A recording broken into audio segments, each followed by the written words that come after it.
Right. I'm like, scandalous. Right. Even It's that, so even awful. the title makes it. Yeah, that's right. right. It makes it like It it's was blackish. You know, it has To a be negative cool, connotation for like me. to be a normal, like a good so I- dude. That's It's why I blackish. It's Right. not At first, I thought it was negative. When I heard blackish, I was like, oh no, they trying to, you know. But when I watched it, I'm like, wow, that's a kind of. No, it's cool. It's wholesome, cool. It's wholesome. cool. It's cool. It's Yeah, you wholesome. gotta watch that. It's cool. Yeah, but Have I- you all seen the Saints and Sinners? Oh, your wife was Oh, telling on me. Bounce? Yes. I have seen some of that. I'm And I'm gonna say, like, don't be this is lying. just blasphemy right here. This That's show some is crazy stuff. crazy. I'm hooked on it right now. It's good. Oh no. It's good. Really? It No, really it's is. not bad at all. It's I just mean, like, oh, Scandalous. This is a win. It's just. That's I mean, what I like about it is that Scandal. it's really kind of portraying what goes on, Yeah. you know, within the church community, and it's Oh, this just. is- Oh, it's about the church. Yeah. Oh, Yeah, Saints and it is. sinners. That's mine. Okay. I love Saints, it's You Saints can, versus or Saints and Sinners. It's You Saints. can watch it on your iPad, on your iPhone. You can watch it. Just get the Bounce app. Bounce TV. Oh, really? Okay, I need to do that. Yeah. I didn't know that. It's good. It's good. I actually like, just as a side note, but I actually like that station because they show a lot of, Oh, wholesome. well, not even wholesome, but black actors. Yeah. It is. Bounce It is. was It is. I know, but Yeah. BET's a black station too, but they play what they play. Yeah. You know what I mean? They actually show. And Desi was laughing at me because he's like, "What is this station? Why you gotta put a dash next to it?" I was like, "Oh Lord." It's like an in between thing. On cable, it's different, but when we were using the rabbit ears. On Bounce? Yeah, to Yeah. find it on. Yeah, I watch it on here. Yeah. Bounce, yeah, Yeah. over the air. Yeah, over the so air I was television. like, We don't get it on our cable. But when, yeah, you don't. They don't come on cable. No. Oh, it must be an Antenna channel. over the air channel. Yeah, it is. It's an over the air channel. But I like this station. But Saints and Sinners, yeah, they had Dietrich had it on there, and Oh, they did. what was Yeah. the girl's name? What's the girl's name? The girl singer they had on there. Oh, Kelly Price. Kelly Price. Yeah. Oh, okay. Yeah, but it kind of shows the real things that go on. But yeah, that's it. Trusting the heart. You know, that's really important in relationships. And you know, we've been talking about, you know, one of the things that I have a lot of the young people do is build a relationship profile. It's in 3 columns, basically 3 columns. The perfect man, the negotiable man, and the non-negotiable man. Build your relationship profile. Have that piece of paper. That is your Bible for building your relationship.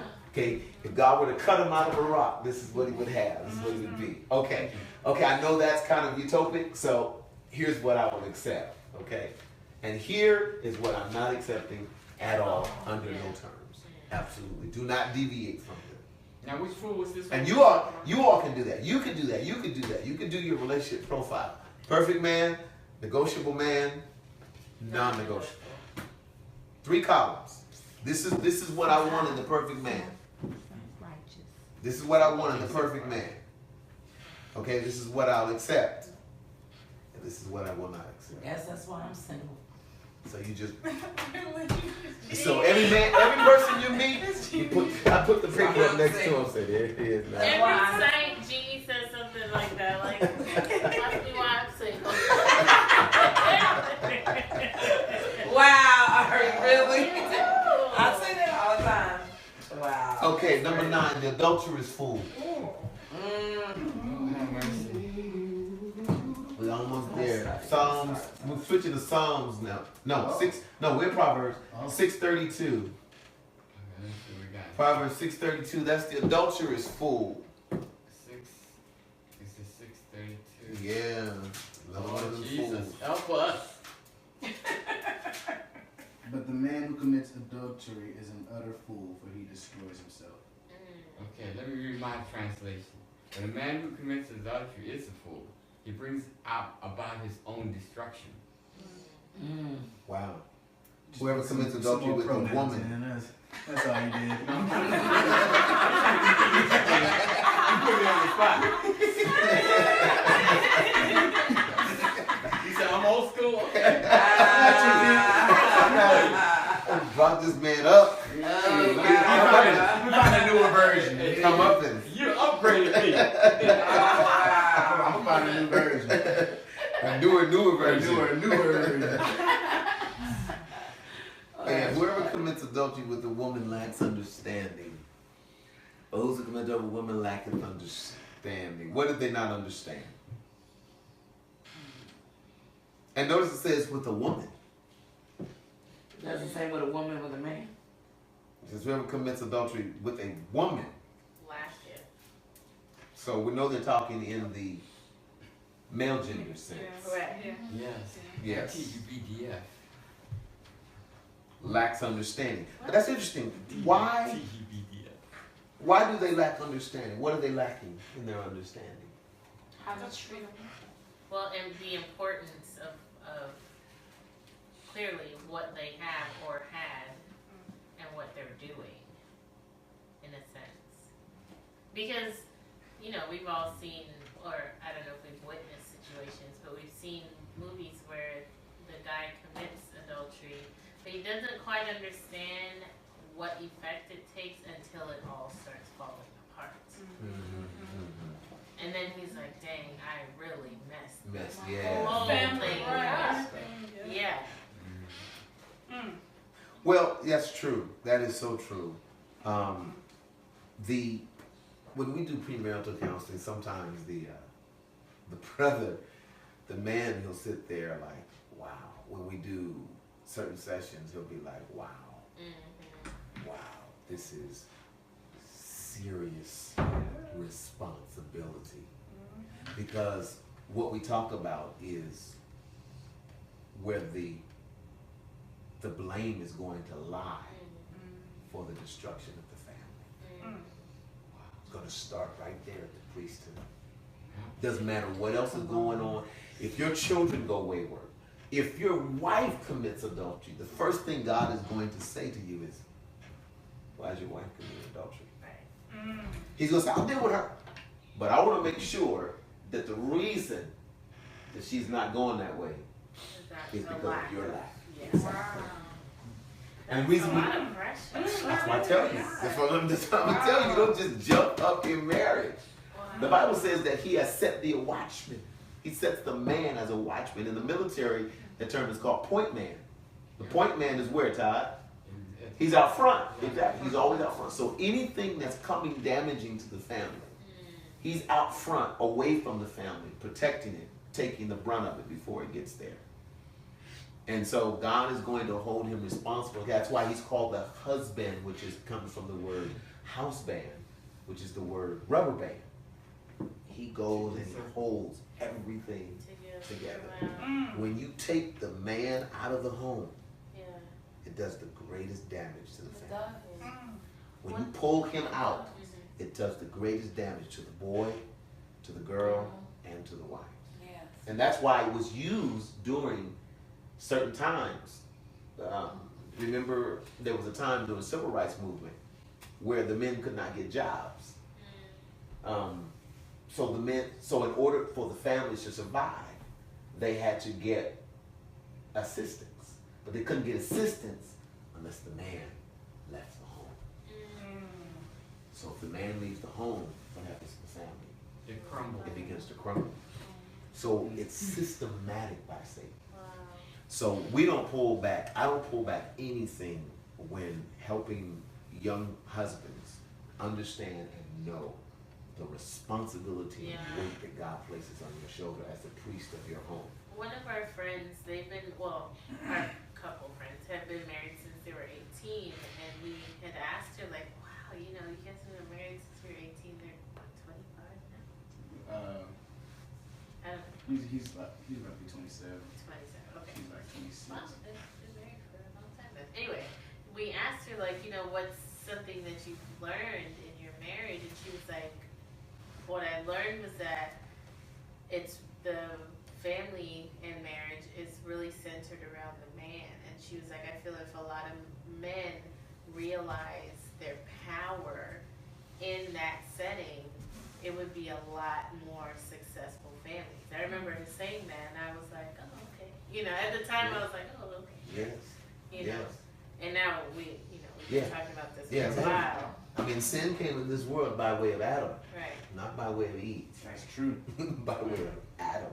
When you come down to Absolutely. And man can procreate till he dies. women cannot. His seed never stops being able to produce Oh, that's great. till he dies. That's really so the family. Man gives life to the woman gives life to the world. So it's powerful. Deep. Yeah. So I mean, it shows you the design of God. Yeah, the intention. We were not Yeah. designed. I believe this today I die. No one will tell me otherwise unless they show me otherwise. We were designed to be together. God said it is not good that man should be alone. Because it's not just we get so caught up in the who's and whys of marriage rather than the purpose of marriage. Marriage is to reflect the image of God. So he said, me and the son, we are one. And so marriage is about oneness. It's about unity and reflection of that. But yet the world tends to want to just pull it apart and dilute it and break it down to where it has no purpose and it has no meaning. Every show. Every show, It's which is like- being translated into modern society. There's no show except for blackish or white shows that show black families stay together. Absolutely. Or really families in general. The only one I can think of that holds a very strong patriarchal, like, family, I guess you could say, is Blue Bloods. Have you guys ever seen that with Tom Selleck? And White they're shows. devout. Well, touche. They're devout Catholics as well, but they It's top shows for the just. generation. I love that show. But no- Purely ooh, because wow. of the leadership and the family that is portrayed in that show. Notice That's one of that. the reasons I Right. watch it. They only show our people not.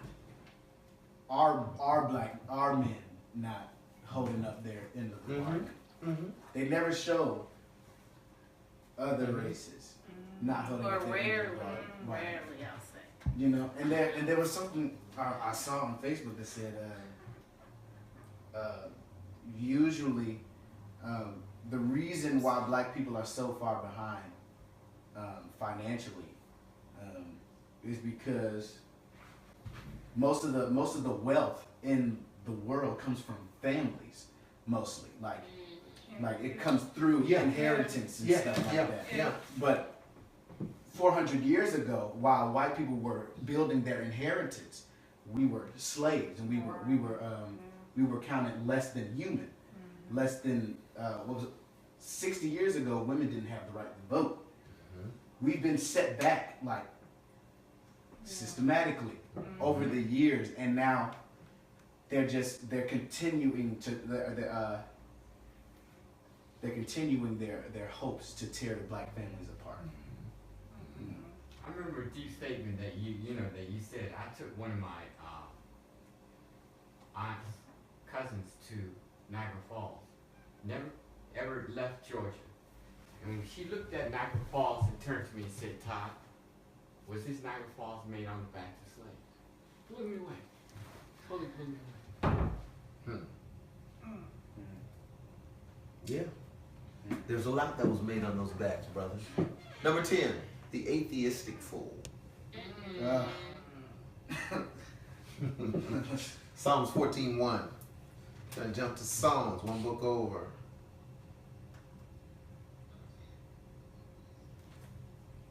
Let's see what the Bible says about Go that. ahead, Desi. I'm waiting on you first now. So I can blow you away. Okay. 14:1. Yes. Only fools say in their hearts, there is no God. They are corrupt and their actions are evil. Not one of them does good. Okay. Wow. Mine says, a wise woman makes her own home. What it should be, but the home of a foolish woman is destroyed by her own actions. I don't think that's I 14:1. think it's the wrong one. Is that the Sorry. wrong- I think you're in Verse Proverbs. 14. Are you in Psalms or Proverbs? Proverbs 14:1. Psalms. Oh, I'm sorry. Wow, Like, you dang, got me, you got me. What a woman. We're gonna count that round, Tom. Okay, We're we're gonna count that round. okay. What version was that? Okay, Was it just made? That was just released by Apple. Right. Wow. It's the only fool thing that there is no God. People like that are evil and do terrible things. They never do what is right. Wow. Uh-oh. You like that, huh? Read it again. It's the only fool thing there is no God. People like that are evil and do terrible things. They never do what is right. Do you ever question your belief in God? Do you ever struggle with it? Sometimes. Yes. Do you really? Yes. Sometimes, but Yes. every time I feel like I feel like I doubt a little less every time. But every time I do have a feeling of doubt, something happens and I'm just like, oh, that could not have been more. Like, You know how you now. recently? I think that's bring a it back. natural part of being human because it makes you know that you're really connected to God or not. You know, because whenever I do that, I'm like you know, you get depressed or you know, nobody cares, and all of a sudden you say, well, you know, if it wasn't for that, I wouldn't have been me. You know, that's something I can't connect with you guys because I know that there's. But don't you have to re-believe that? Yeah. Because you're not, because I'm seeing, it's like when somebody died. Let's just say somebody died, okay? Sometimes I have to, like my buddy Bill, he died, okay? I have to remind myself that he died because I don't see him every day. So I'm saying, oh, he's dead. Whereas if it was with Tanya and I saw her dead body, I'd be like, okay, she's dead, I've seen it. So I'm seeing something every day that's actual proof. But with God, we've never seen it. Ever. Exactly. Which means we have to believe in it every day. Yeah. It's here. But how do you what brings you, when you start having those things, what brings you back to, yeah, I believe it? for me personally, I try to put myself in a nature setting. Just purely because when I was in astronomy class, we talked a lot about how the Earth came to be just by itself. And so I try to, I don't know, I feel like God places things around us just for those moments where we're like, oh, okay, oh wait, how do the leaves get their green? You know what I mean? Right, that right. process for them to, or how, I don't know. For me, it's nature though. I always try to put myself in that kind of setting just to like, Nature kind of yeah, Keeps it you- brings it back for brings it me. back, so- Yeah. 'Cause Anybody it's else? like, who could have made this so in an orderly fashion like this? Come on. I just think it's a deep inner belief that you just have got to have. You know, something that you have to believe in yourself. You know, nobody can give it to you. You know, and that's why a lot of times you really got to be connected. How do you not attribute just everyday happenings to coincidence? No, Like, I didn't have any gas and somebody gave me $20 and the Lord blessed me with $20 of gas, as opposed to, no, somebody just gave you $20. It's mindset, I think. Because once you, and I think he told Desi this one time, like once you decide, okay, God, please show me that you're real, or show me your power, just reveal yourself to me. Mm-hmm. He's gonna have to. You know what I Yeah, mean? Like you he tell him has to do to. that. And that always comes up in ways that are unexplainable to us. And even if we That can you can't attribute attribute. it to coincidence or what we thought might have happened that may have led up, we don't actually know. No. Right. To believe that God is actually intertwined with the details of your life. Yeah. Man. To where It's he's crazy. He's like, I've got the whole storybook right here Right. of your life. I've Right. got 7 billion lives, Right. but I've also got Your yours. life. Yes. Woo, And it I'm- blows my mind. And I'm detailed. My gosh. All right, we get down there. The lazy fool. Uh-oh. Ecclesiastes 4:5. Okay, you said- Oh, these are new. Yeah, we're changing books here. But they're all books of wisdom. Psalms, Ecclesiastes, written by Solomon, the wisest man that had 700 wives. Fools fold their idle hands, leading them to ruin. Wow. fold their idle hands. Yes. Dang. Some people say it is foolish to fold your hands and do nothing. If you don't work, you will starve to death. Wow. I like. What is that? What version was that? This is easy read version. Yeah, bring it all the way down. That's what it says. Easy read version. Easy read. Wow. Oh, the ERB? You got me. ERB? And ERP. Yeah, I'm about to get that one down. Yeah. That's another way of saying. Yeah. That's another way of saying this is the don't have to think at all version. 1 + 1 = 2. If you're not into studying, this one's for you. Wow. Yeah, the lazy fool. The lazy fool. The lazy fool uses ERB. The lazy fool. The person who folds his hands together and eats his own flesh. And that's one thing that we have to, laziness is different than slothfulness, and we have to understand that God wants us to be busy. Then we have the stingy fool. The stingy fool is Luke chapter 12, verse 18 through 20. Let's see what it has to say about the lazy fool.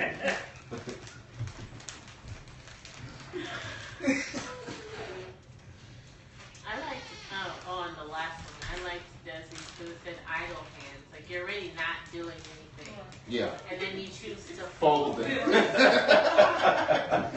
Okay, you just don't want to do it. Wow. I'm lazy. What's the new scripture? I'm sorry about that. Luke 12, 18 through 20. Okay. Idle hands that are folded.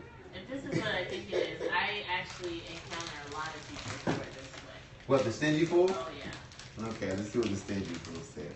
18 through 20. 18. You go ahead, ERB. Then he said, I will know what I will do. I will tear down my barns and build bigger barns. I will put all my wheat and good things together in my new barns. Then I will say to myself, I have many good things stored. I have saved enough for many years. Rest, eat, drink, and enjoy life. But God said to that man, foolish man, tonight you will die. So what about the things you prepared for yourself? Who will get those things now? Go ahead, Des. See if you can top that one. Then he said, I know. I'll tear down my barns and build bigger ones. Then I'll have room enough to store all my wheat and other goods. And I'll sit back and say to myself, my friend, you have enough stored away for years to come. Now take it easy, eat, drink, and be merry. But God said to him, you fool, you will die this very night. Then who will get everything you worked for? Wow. That's pretty Wow. Wow. So what is God saying to him about being a stingy fool? What It's are you doing? Keep it to yourself. You're killing yourself. Yeah, you're killing yourself for all this stuff, and then you're gonna die, and then who's gonna get it? Nobody. That's what wealthy people do. Or your family. Somebody's gonna Or get everybody. Your it. family. Yeah, you won't. That's the point. You won't get it. You're not gonna take it with you. Well, not all rich people do. I personally don't think all rich people do this Ooh. per se. That building bigger barns and stuff like that. There are some people who actually try to sew it into other people, you know. Yes. Oh, Absolutely. Absolutely. I like this next verse. It says, yes, a person is a fool to store up earthly wealth, but not have a rich relationship with God. Yeah, verse 21. Yeah, man. That was good. Right Yeah. there. I see that. But you know, I don't think the stingy fool is limited to wealthy people, though. I think, Or money. You're right. or money. Mhm. Right. Yeah, because I mean, a lot of people who are in a middle class demographic do a lot of stingy, foolish Absolutely. things. Well, a lot of poor people do too. Yeah. Are stingy. Which is some of the reasons why they're still poor. Come on. But they don't have anything because they're stingy. Right. I believe in generosity. I believe in giving. I believe I think that God has placed in the Bible the best investment plan, which is give, Yeah. and it shall be given Yeah. unto you. Yeah. Pressed down, shaking shaken it. together. Right.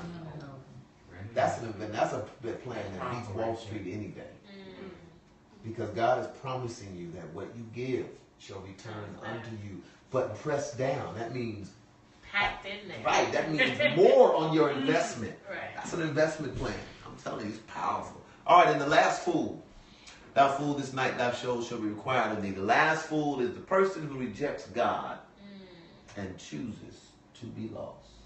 Just like the unpardonable. Mark 8:36 through 37. 36 and 37. Mark 8:36 and 37. And what do you benefit if you gain the whole world and lose your own soul? Is anything worth more than your own soul? Wow. Is it worth nothing for you to have the whole world if you yourself are lost? You could never pay enough to buy back your life. Wow. Wow. So this whole world, you gain this whole world and reject your soul. God so loved the world that he gave his only son, that whosoever believeth on him should not perish. So what is it in this world that we could gain that's worth losing your soul over? Nothing. Nothing that I can think of. Nothing that I can think of, which means that everything we do has to be done for the glory of God. Price has already been paid. Everything. Trayvon was at Justin Bieber's concert the other night, and there was this guy outside of the concert that was on a bullhorn yelling, "You don't need to go and see Justin Bieber. He's a false guy. He's not gonna do anything for you." And so Trayvon just stopped him and said, "Let me ask you a question." He said, "What are you gonna do if all of these people all of a sudden just stopped and said, okay, we're not gonna go to the concert. We're gonna forfeit our $100 and something, our paid parking, Right. and we're gonna all stand here and Listen to you. listen to you. Right. What are you gonna do? Right. What are you gonna offer them? Right. Because they're getting something for this. They paid their money. They're going to hear a That's a concert. good question. What are you going? See, I don't think. And he said, the guy said, stop. And then Trayvon was walking off. He's like, yo, come here, man. I'm talking. She's like, no, man, I had to go in here. Right. Wow. That's deep. Yeah, that's what I'm saying. Great And, question. right, and I'm glad you laughed, because the point is that this world has things to offer. Don't get it twisted. They have things to offer, so you can't just say, don't take the world. You Right. also have to say, listen, give me an opportunity. I mean, when you've got movies and you've got concerts, you've got things coming out. That's why we have to be so on point that if I'm going if you're going to take 5 minutes to listen to me, It's going to be the best 5 minutes. I'm going to be giving you something. Yes. Right. Something that has some value, some depth. If you're going to take time out of your $120 ticket and your Yeah. parking that you paid to get in there and get your seat, and you're going to stop and listen to me, I need to give you something other than Justin Bieber's not your God, and what can he offer you? But obviously he can offer me something. I paid this kind of money. So I just think that, we have to do a better job at offering people things than just saying a bunch of fire and brimstone stuff. Yeah. Rajan actually wrote a post on that. He was like, am I a bad pastor if I think that if the young people think church is boring, we should do something different? I was like, good question. Very good question. He was like, I don't know about y'all, but it would make sense to me to try to change it so that it at least holds their attention. Yes, Right. yes, that is a criteria. And I thought that was, well, he writes a lot of good posts. about Right. youth. Let's sign off to our site people tonight. Thank you so much for joining us tonight. We thank you, and we'll be back next week, same time, same place. God bless you. Stay with us at site, where we do our best, sometimes all night, to try to get it right.